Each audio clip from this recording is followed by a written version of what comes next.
이제 지금까지 지난 시간에 우리가 전표 입력한 것이 장부에 어떻게 반영되었는가를 한번 따져 본 겁니다. 자, 이제 156페이지로 넘어가서 대체전표 입력하는 거 연습해 보겠습니다. 대체전표. 대체전표는 차변, 대변 이렇게 입력하는 거고요. 입금과 출금을 전부 차변, 대변으로 입력해도 상관이 없습니다. 자, 왼쪽에 신용카드 전표가 있습니다. 그리고 설명은 여기에 있는데요. 설명을 한번 보겠습니다. 매출거래처 직원하고 식사하고 대금은 신한카드로 결제한 영수증이다. 카드 영수증이죠. 우리가 카드 영수증은 다 매출 전표라고 되어 있어요. 카드 영수증을 누가 발행하냐면 그 공급자가 판매하는 사람이 발행하거든요. 그러니까 판매하는 사람 입장에서는 그게 다 매출이에요. 그러니까 매출 전표. 근데 우리 회사는 이건 매입이죠. 우리 회사 입장에서는. 우리 회사가 결제했으니까. 뭘 샀어요? 식사를 산 거예요. 식사를 사고 결제했다. 자, 근데 이것도 여기 카드 매출 전표에서 이 부가세가 있다는 것을 확인할 수가 있습니다. 이 참만나 갈비는 일반 과세자구나 하는 걸 아셔야 돼요. 일반 과세자구나. 부가가치세법상 어떻게 아느냐? 간이과세자의 신용카드 매출전표를 보면은요, 부가세가 구분되어 있지 않습니다. 그냥 식대 합계 88,000원. 거기에 부가세 포함되어 있는 거예요. 근데 공급가액과 부가세가 구분이 안 돼요. 근데 일반 과세자는 신용카드 매출전표를 발행할 때 그렇게 발행하면 안 돼요. 공급가액, 부가가치세 구분해서 발행을 합니다. 자, 그러면 이 식당은 일반 과세자라고 합시다. 자, 일반 과세자로부터 부가세를 우리가 8,000원 징수당했는데 이거 매입세 공제를 받으려면 일반 전표가 아닌 매입 매출 전표에 넣어서 부가세 신고서에 매입세액에 들어가도록 해야 되죠. 근데 이거 일반 전표에 입력을 해야 돼요. 이거 이유가 뭘까요? 거래처 직원하고 있으니까 접대비. 접대비라는 것이죠. 네, 접대비라는 것입니다. 접대비로 분류되기 때문이에요. 우리가 앞에 시간에서 부가세 이론의 매입세액 부분에서 공제받지 못하는 매입세액 표 상단을 아까 시간에 제가 한번 같이 열어봤었는데 그 안에 보면은 접대비 관련 매입세액은 공제 못 받는 걸로 정리가 되어 있죠. 그래서 접대비 관련 매입세액이기 때문에 이거는 일반 전표에 입력하는 거예요. 그러니까 접대비 관련된 거는 다 일반 전표에 입력하는 게 맞습니다. 세금 계산서 받았을 때만 제외예요. 세금 계산서 받았을 때만. 네, 그거는 나중에 실무할 때 또 말씀드리겠지만 접대비라 하더라도 세금 계산서를 발급받았으면요. 우리가 또 무슨 의무가 있냐면 세금 계산서는 매입자별 세금 계산서 합계표, 매출자별 세금 계산서 합계표라고 하는 그 세금 계산서를 국세청에, 과세관청에 신고해야 될 의무가 있습니다. 예. 그렇기 때문에 세금 계산서를 발급받았다면 공제 못 받는 것도 매입 매출 전표에 입력합니다. 그러니까 세금 계산서는 제외되고 하는 얘기예요. 예. 세금 계산서 제외. 아까 기름 넣는 것도 세금 계산서가 아니었죠. 현금 영수증이었잖아요. 그러니까 일반 전표에 넣는 거예요. 만약에 기름을 넣고 월 단위로 주유소로부터 세금 계산서를 받는다. 승용차에 기름을 넣고. 그거는 매입 매출 전표에 넣어야 됩니다. 근데 넣을 때 방법이 있어요. 공제받지 않는 방식으로 넣는 방법이 있으니까 그거는 이제 매입 매출 전표 입력할 때 제가 이 얘기를 해드릴 거예요. 왜 이거 공제 못 받는데 왜 매입 매출 전표에 입력하느냐. 방법이 있다는 겁니다. 공제 안 받는다라는 유형으로 입력을 하는 거예요. 근데 왜 그렇게 하지? 복잡하게? 신고 의무 때문에 그래요. 세금 계산서는 국세청에 신고를 해줘야 돼요. 세금 계산서는. 근데 이거는 국세청에서 알 필요가 없어요. 이거는. 그래서 이건 일반 전표에 입력을 하고요. 국세청에서 신용카드나 현금 영수증은 이미 알고 있습니다. 이미 전송이 돼 있고 자, 그래서 요 부가세 8,000원이 왜 공제를 못 받는 건인지 여러분이 부가세 이론을 다시 또 확인을 했고요. 그러면 이제 분계를 한번 여기다 써본다면은 거래처 직원과 식사한 건 이제 접대비라는 거 아까 확인했고요. 그러면 카드 결제라고 했어요. 현금으로 결제했으면 대변에 현금인데 카드 결제했다. 그러면 대변에 뭐가 갈까요?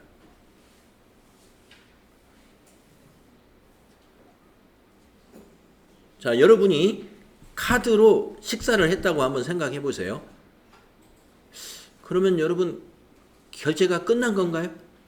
예.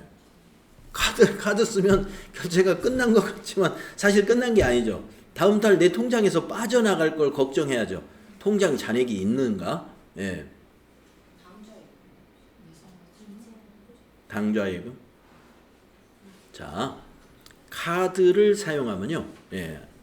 아직 모르시겠죠, 당연히. 외상거래라고 보시면 돼요. 예. 카드는 외상입니다. 외상. 그래서 대변에 미지급금이 돼요. 자, 미지급금 채무죠. 그러니까 미지급금인데 괄호를 한번 열어놓고요. 자, 여러분 미지급금이 요 갈비집의 미지급금인가요? 카드사의 미지급금인가요? 갈비집이요? 카드사입니다. 갈비집에는 일단은 결제가 끝난 거고 우리가 지금 이거 갚아야 되는데 걱정스러운 거는 카드사에서 청구서가 올 것이다. 이거 걱정하고 있는 거 아니에요? 이 카드를 사용했을 때 미지급금의 거래처는 이 식당으로 하면 안 돼요. 카드사. 그래서 거래처는 신한이 되는 거예요. 카드 결제는 외상입니다. 외상이에요. 그래서 미지급금이고 거래처가 바로 카드사가 된다. 금액은 88,000원 되겠죠. 88,000원이고요. 자, 차변에 오는 것은 아까 우리 접대비 88,000원 되겠습니다. 거래 후 결합관계 항상 생각하시라고 그랬죠. 자, 비용 계정을 차변에 적었다. 그럼 비용 발생이라는 얘기죠. 비용 발생이 차변 요소에 있는가 따져봐야 될 것이고요. 그 다음에 미지급금은 부채입니다. 부채. 부채. 부채가 대변에 있을 때는 뭐죠? 네, 부채 증가를 의미하는 거예요. 부채가 증가할 때 대변에 기입합니다. 자, 그래서 비용이 발생하면서 부채가 증가했구나. 네, 맞게 정리된 거죠. 부채가 증가했구나. 그래서 이 점표를 이제 입력을 해보겠습니다. 점표 입력을 해보겠습니다.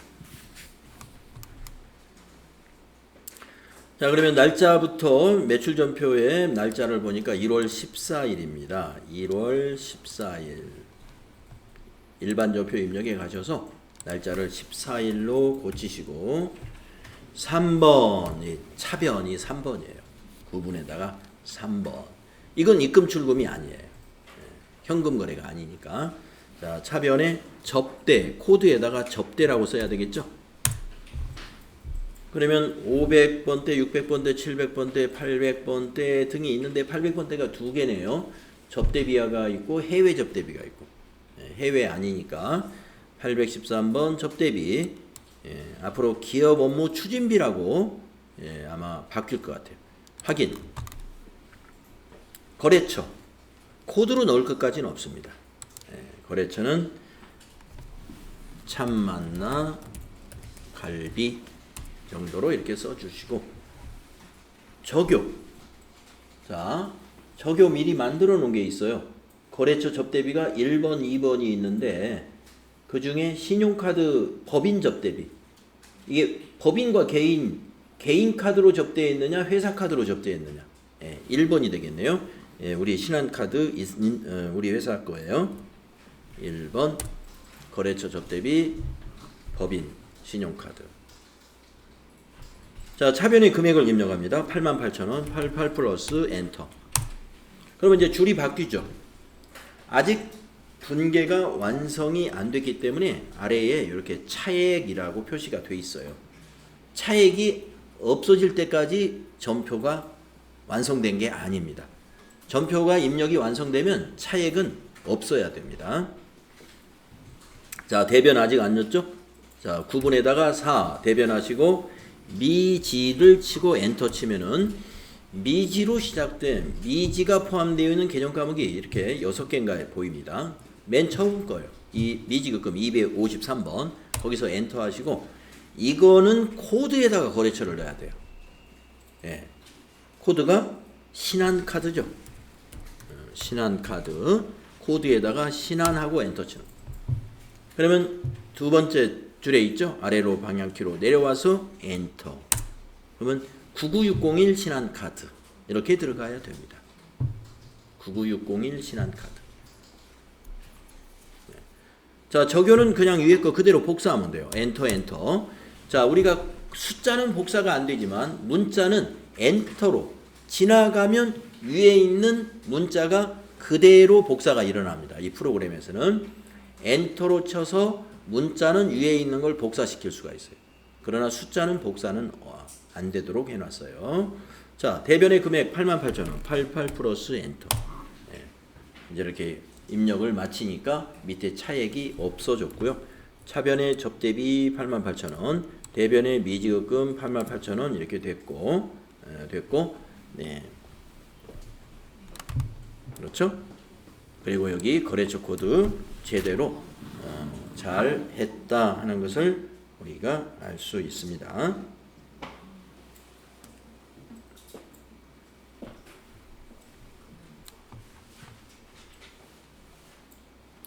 예, 잘 하셨죠?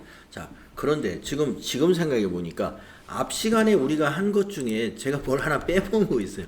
예, 생각이 지금 났네요. 네. 아까 2번 문제 출금 전표에서 말이죠.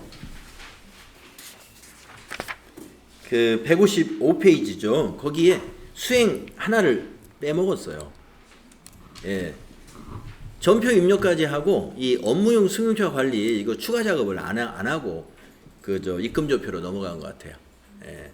자, 이거 지금 하면 되겠습니다. 이 업무용 승용차 관리의 추가 작업이라는 게 뭐냐면은 우리가 이제 그 이것이 아까 우리가 저 원장에서 봤는데요. 차량 유지비에는 반영이 됐어요. 아까 보셨죠? 여기 잔액 시산표에서도 차량 유지비 28,000원, 계정별 원장에서도 차량 유지비 822번을 아까 안 봤군요. 우리가 보면은 차량 유지비에는 28,000원 차변에 비용 발생 잘 됐습니다. 그런데 우리가 이제 그 업무용 승용차 등록할 때 여러분들에게 제가 말씀을 드렸는데 이 업무용 승용차 비용에 대해서는 뭐를 쓰라고 돼 있냐면 차량별로 비용을 기록하라고 돼 있어요. 근데 우리가 차량 유지비라고만 회계 처리했지 몇 호차에 기름을 넣었다 이렇게는 우리가 정리를 안 했죠.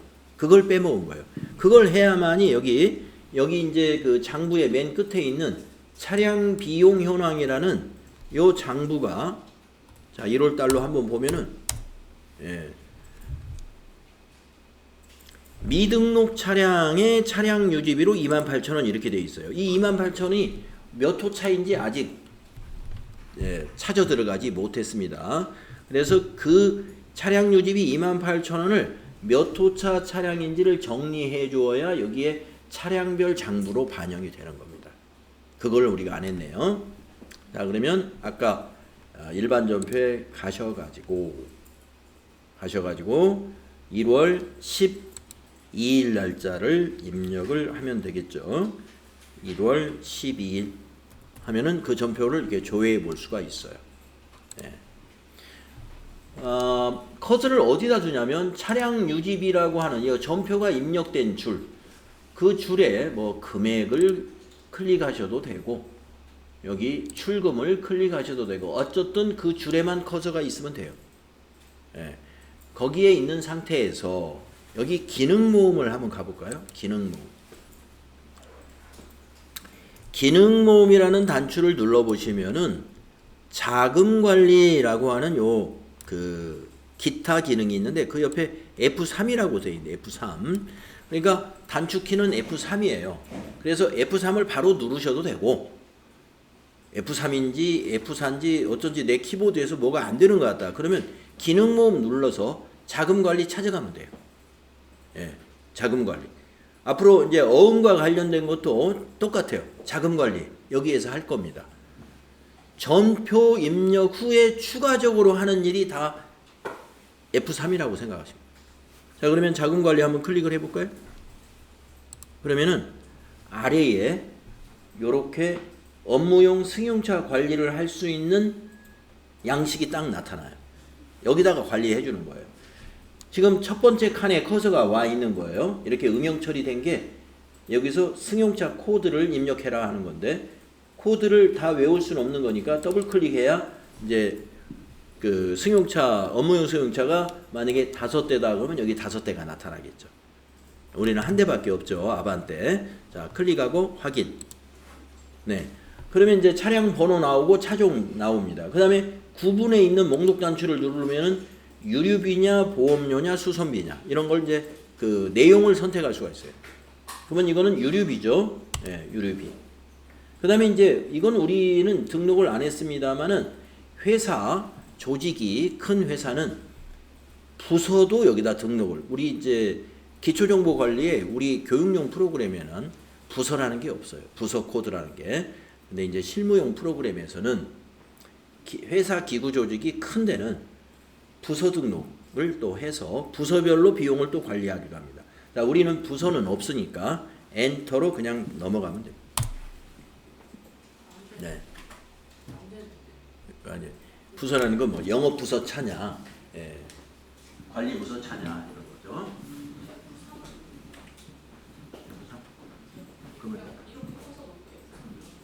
예, 그렇죠.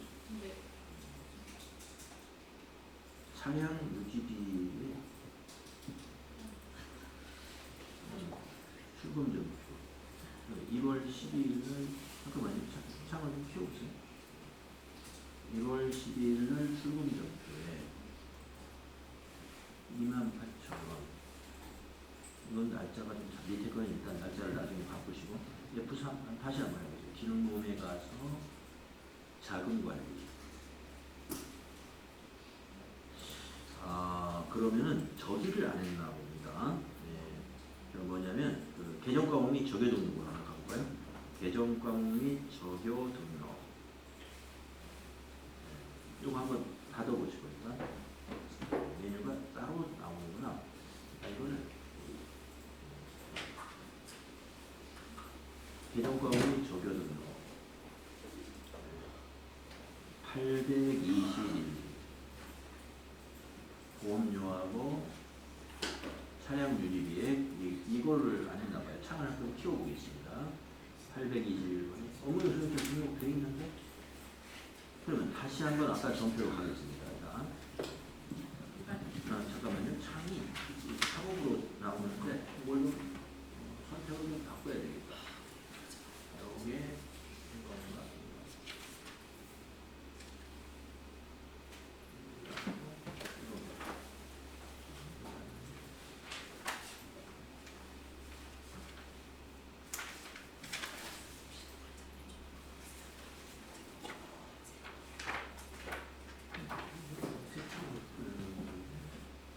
세창으로 뜨지 않도록 살짝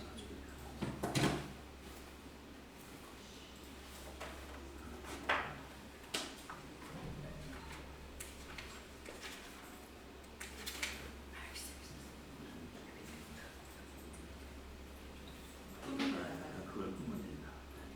이렇게 하는 게 더 편해요. 자, 일반 전표 1월 12일 다시 한번 1월 12일 넣어볼까요?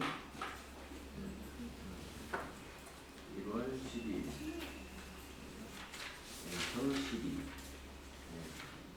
자, 차량 522번을 했구나. 522번에는 우리가 안 했었죠. 차량 다시 차량 입력해 보시고 바꿔줘야 되니까 차량. 아니 다시 자 여기 다시 클릭하시고 차량 거기다 다 들어가요. 엔터 쳐보세요. 820 밑으로 내려와서 엔터. 그리고 이제 F3 눌러보세요. 요거 F3 누른 상태에서 그냥 F3 눌러.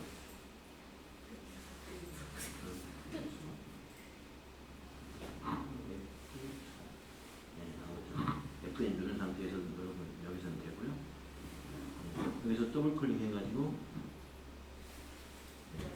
그렇죠. 확인하고 유류비에서 엔터. 유류비니까 또 엔터 치시면 돼요. 네. 또 혹시 안 되는 분이 있었나요? 네. 안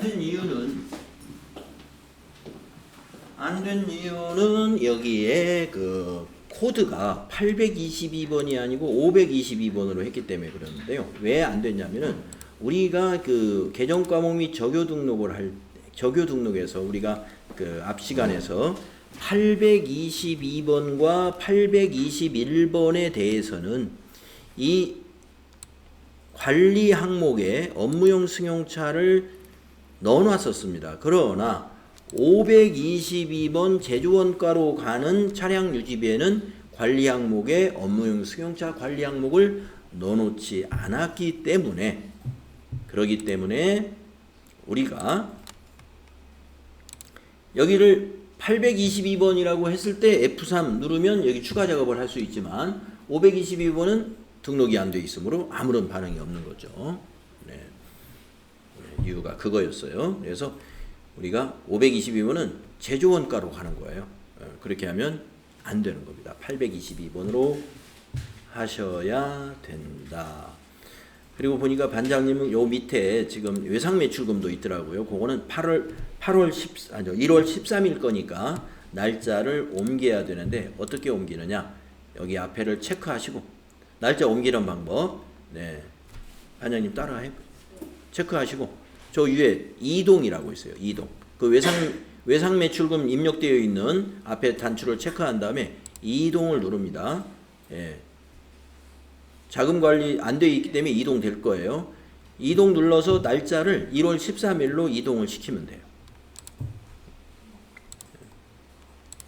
1월 13일로 이동하는 방법 체크한 다음에 이동하면은 이렇게 전표 이동 날짜 여기다 입력할 수 있어요. 몇 월 며칠 입력하고서 밑에 이동해 주면 돼요. 근데 아까 차량 유지비에서는 우리는 왜 안 됐느냐? 추가 작업을 한 것은 또 이동이 안 돼요. 추가 작업은 추가 작업한 것을 먼저 제거해야 돼요. 그리고 나서 이동은 됩니다. 추가 작업을 하면은 이동이 안 되니까 추가 작업 한 것을 지우고 그리고 나서 이동을 한다. 네. 그러면 추가 작업 지운다는 건 무슨 얘기냐? 차량 유지비에 대한 추가 작업은 이걸 말하는 거죠. 그 밑에 여기를 클릭하고 이걸 지우는 방법은 여러분 위에 있는 요 삭제 휴지통 있죠? 예. 내용을 지울 때 그 내용 전체를 지우는 것은 삭제입니다. 그리고 여기 있는 어떤 한 셀의 내용만 지운다. 스페이스바. 예. 그거는 그 줄 전체를 지우는 게 아니에요. 요 줄 전체를 지울 때는 위에 삭제. 전표도 마찬가지예요. 이 줄 전체를 지우고 싶다. 그 줄에 클릭한 다음에 삭제하면 되는데 지금은 삭제가 안 돼요. 왜냐하면 업무용 수용차 추가 작업을 해놨기 때문에. 그래서 삭제를 하려면 여기를 먼저 클릭하고 삭제하고 나서 지우면 되겠습니다. 살려놓으세요. 삭제하지 마시고. 자, 그래서 전표 날짜 이동하는 방법 자연스럽게 여러분이 알게 됐습니다. 요 이동이 그거다. 이거죠. 네, 이동. 자, 그래서 빼먹었던 거 우리가 했고요. 예, 그것을 함으로써 뭐가 만들어지냐 하면 지금 확인해 보시겠습니다. 전체 메뉴에 차량 비용 현황이라는 장부가 있어요. 여기를 클릭하셔서 1월달 현재로 한번 보시게 되면은 아까 차량 번호에서는 그냥 모두 볼 거니까 엔터를 치면 됩니다. 아까는 알 수 없는 차량이라고 그랬어요. 아까는. 그러나 지금은 28,000원이 645에 2461의 유류비다라고 자세하게 볼 수가 있는 것입니다. 그래서 회계 처리만 하게 되면은 계정 과목 처리만 하는 것이고, 지금처럼 자금 관리를 해주게 되면은 어느 차에 무슨 비용이다라고 차량별 장부가 만들어진다, 이런 얘기가 되겠습니다. 그래서 이제 업무용 차가 한 대라면은 앞으로 요 한 대가 계속 기록될 것이고, 업무용 승용차가 세 대라면은 여기 이제 비용이 발생할 때 그 차가 하나 더 여기 나타나겠죠. 차량별로 장부를 일자별로 조회해 볼 수 있고 보존할 수 있겠습니다.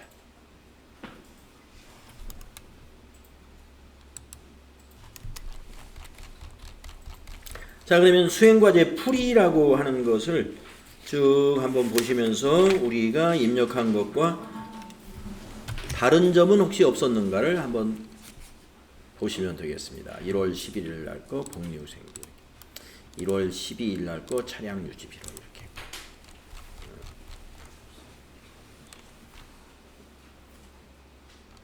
1월 13일 날 거 입금전표로 이렇게 했고, 1월 14일 거 접대비, 미지급금, 신한카드 코드로 이렇게 잘했고 했어요. 자, 1월 달 거 전표를 한 화면에 이렇게 교재에 있는 것처럼 보고 싶다 하면은 어떻게 화면을 바꾸시면 되느냐? 일반 전표 입력에서 뒤에 있는 날짜 있잖아요. 자, 한 셀을 지울 때는 무슨 키 누르시라고 그랬죠? 스페이스바. 스페이스바 띄어쓰기 하는 거 누르고 엔터 치면 돼요. 그러면 날짜가 지워졌기 때문에 앞에 월만 살아있죠? 1월 달 11일, 12일, 13, 14일이 다 보이는 겁니다. 책에 있는 그림처럼 전체를 볼 수가 있습니다. 그리고 우리가 그동안 전표를 4건인가요? 입력하면서 번호를 거의 신경을 안 썼죠. 이게 전표 번호인데 자동으로 만들어지기 때문에 전표 입력을 순리대로 잘 입력을 했다면 번호는 자동으로 정확하게 생성이 돼요. 어떤 순서냐면 입력하는 순서대로 1월 1일 만약에 1월 11일 날 전표를 2건을 입력했으면 먼저 입력한 게 1번, 두 번째 입력한 게 2번. 그런데 우리는 한 날짜에 전표를 하나씩만 입력했어요. 그러니까 다 번호가 1번인 거죠. 그러나 앞에 날짜가 다르기 때문에 1월 11일 날 1번, 1월 12일 1번, 1월 13일 1번, 1월 14일 1번 앞에 날짜가 더 중요하죠. 날짜가 그러니까 날짜별로 일련 번호가 만들어진다. 만약에 1번이 없고 2번만 있다. 뭐 상관없어요. 같은 건에 대해서 전표 번호가 같기만 하면 되는 것입니다. 동일 건의 전표는 같은 번호를 갖는다. 그래서 아까 여기 차변, 대변 1월 14일 거는 2줄로 입력했잖아요. 그 2줄이 다 번호가 1번이죠. 이거는 한 건의 전표, 한 건이 전표 한 장이다 이런 얘기죠. 동일 건은 같은 번호를 가져요. 동일 건은 우리가 출금 입금은 우리가 한 줄로 입력했으니까 어차피 한 줄이겠습니다만은 차변 대변은 우리가 2줄로 입력했어요. 근데 이거는 번호가 달라지는 게 아니에요. 2줄이지만 같은 건이기 때문에 번호가 1번인 것이다. 번호는 자동으로 생성됩니다 하는 얘기입니다. 자, 이렇게 해서 여러분들은 이제 일반 전표에 입력하는 기본을 다 배웠어요. 이 기본만 알면 이 기본을 알고 이제 회계 지식이 계정 과목 분류나 이런 것들은 이미 옛날에 그 북이나 그 옛날에 전산되기 전에 나는 회계를 좀 해봐서 안다 그러면 바로 업무 투입하면 돼요. 이 전산에 전표 입력하는 거, 일반 전표 입력하는 거 알았으니까 메인 매출 전표는 아직 모르겠지만 부가세 신고하고 관련 없는 이런 전표들, 비용 처리하는 전표들 이런 건 가능하겠다. 뭐 이거 가르쳐주고 나서 그 다음에 메인 매출 전표 입력하는 거 그것도 한 5분이면 다 가르쳐줘요. 회계 지식이 있는 사람. 옛날에 수기로 부기를 배워가지고 장부에다가 회계 처리해본 사람은 전산에서는 이렇게 하는 거예요. 잠시 알려주면 바로 할 수 있죠. 그렇습니다. 자, 그래서 우리는 좀 더 이제 숙달을 해야 되니까 계속해서 전표 입력을 해보겠습니다. 158페이지에 가면 증빙 서류 관리하기. 자, 우리가 이제 증빙은 앞에서 봤던 뭐 신용카드 매출 전표나 현금 영수증이나 입금표라든가 그다음에 아까 신용카드 전표 뭐 이런 거 있었잖아요. 그런 것을 증빙이라고 그래요. 자, 증빙의 설명을 한번 읽어볼게요. 기업은 경영활동 중에 벌어들인 수익에서 지출한 비용을 차감하여 나오는 이익에 세법에서 적용하는 세금을 납부해야 한다. 이때 인정되는 비용은 업무와 관련된 것만 인정되므로 이러한 업무 관련 비용을 입증하기 위해 지출 증빙을 주고받는다. 따라서 기업의 경영활동에서 발생하고 있는 거래는 여러 가지 증빙에 의하여 이루어지는 것입니다. 자, 법인이 내는 것은요, 이익이 안 나면 세금을 안 내요. 아마 여러분 어제 무슨 뉴스에서 제가 본 것 같은데 SK 하이닉스가 뉴스에 나왔더라고요. 3월 달에 법인세가 0원. 그리고 지방 법인세도 하나도 없어요. 이천시가 이제 아마 잘 쓰기는 이천시도 이제 긴축 재정해야 될 거예요. 상당히 커요. 하이닉스의 그 지방 법인세 그 세수가 규모가 작은 게 아니에요. 그걸 염두에 두고 펼쳐놓은 사업들이 있으면 정리를 좀 해야 되겠죠. 네. 자, 0원. 아니, 어떻게 기업이 세금을 하나도 안 내? 안 낼 수 있습니다. 보셨죠? 법인은 벌어들인 수익에서 지출한 비용을 뺀 이익에 대해서 법인 세율을 곱해가지고 세금을 내는 거예요. 근데 벌어들인 수익보다 비용이 더 많다는 거예요. 많거나 같으면 0원이 나오죠. 0. 부가세가 아니죠. 법인세가 없는 것입니다. 그래서 지금 우리하고 가까운 회사가 실제로 지난해 실적이 그렇게 나왔다는 거예요.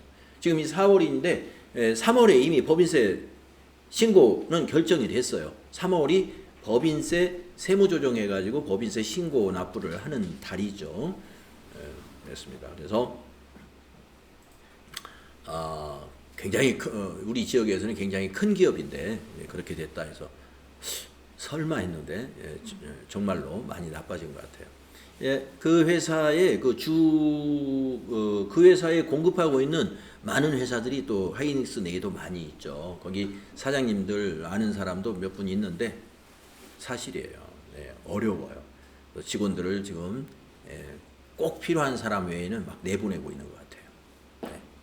꼭 필요한 사람들.